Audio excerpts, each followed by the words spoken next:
A very good morning to you and welcome to the news update on Souqnews Television. I am Oyin Priye Kurumale. Now let's begin.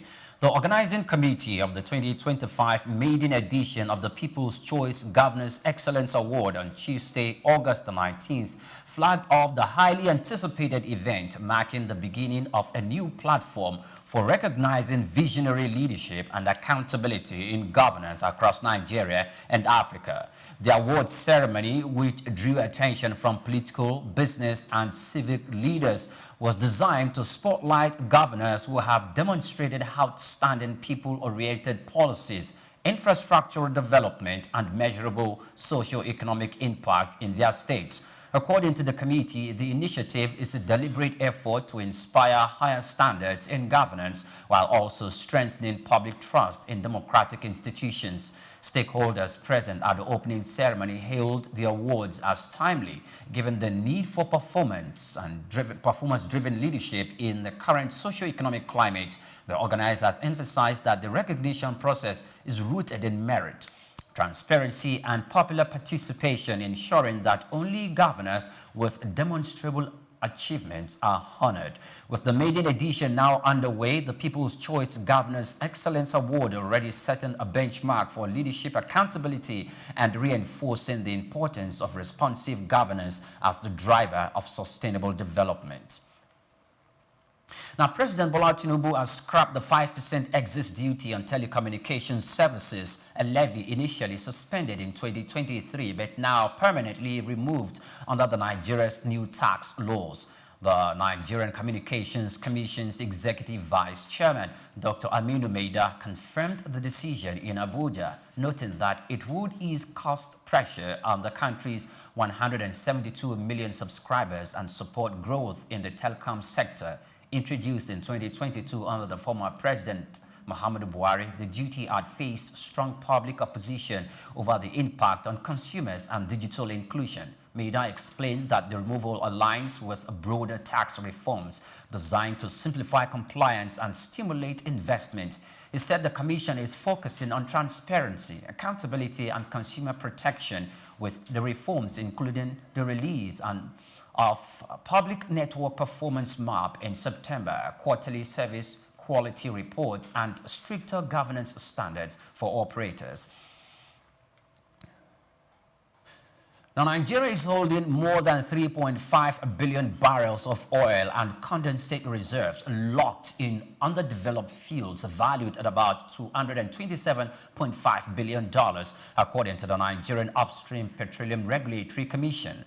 This figure dwarfs the 2025 federal budget of 54.9 trillion naira by over 600%, underscoring the scale of resources left idle despite the nation's rising debt stock, which has climbed to 149.39 trillion naira. Experts note that undeveloped reserves could fund millions of classrooms, health centers, and roads if harnessed properly.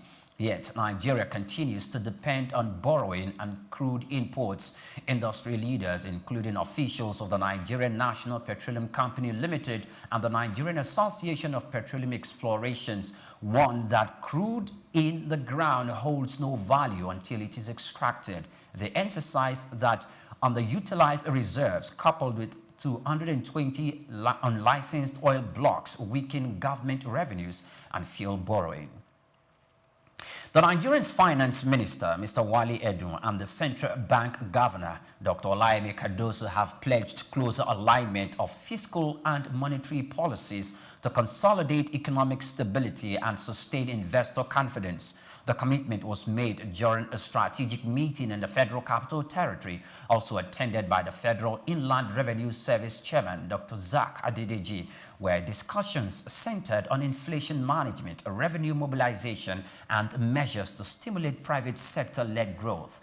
Officials stressed that deep coordination between the fiscal and monetary authorities is central to President Bola Tinubu's reform program. According to the Ministry of Finance, the high-level talks aim to strengthen macroeconomic stability, contain inflation, and channel credit effectively into productive sectors. Edun said the reforms are designed to send a strong signal of government resolve to deliver a more stable economy, while Cardoso emphasized policy synergy as key to managing global and domestic challenges.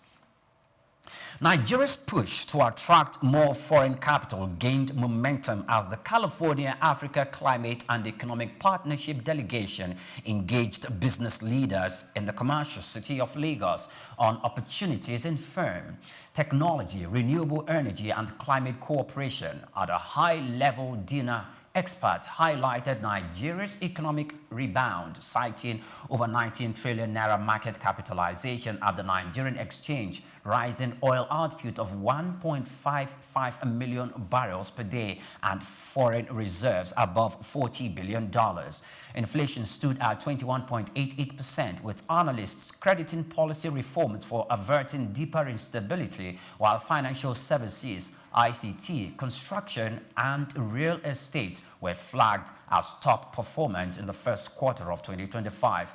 Legal and business experts assured investors that reforms such as the Electricity Act, Companies and Allied Matters Act, Arbitration and Mediation Act, Business Facilitation Act, and the Nigerian Tax Act have eased regulations, granted tax incentives, and boosted investor confidence.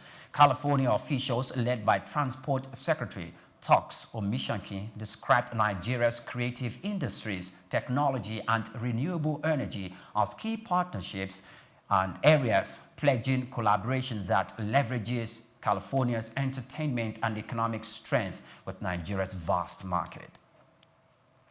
Many thanks for watching. Do well to follow us on all our social media platforms at Souqnews Television. I am Oyepriye Krumale. Coming up in a moment is Souq Business Landscape. Do stay with us.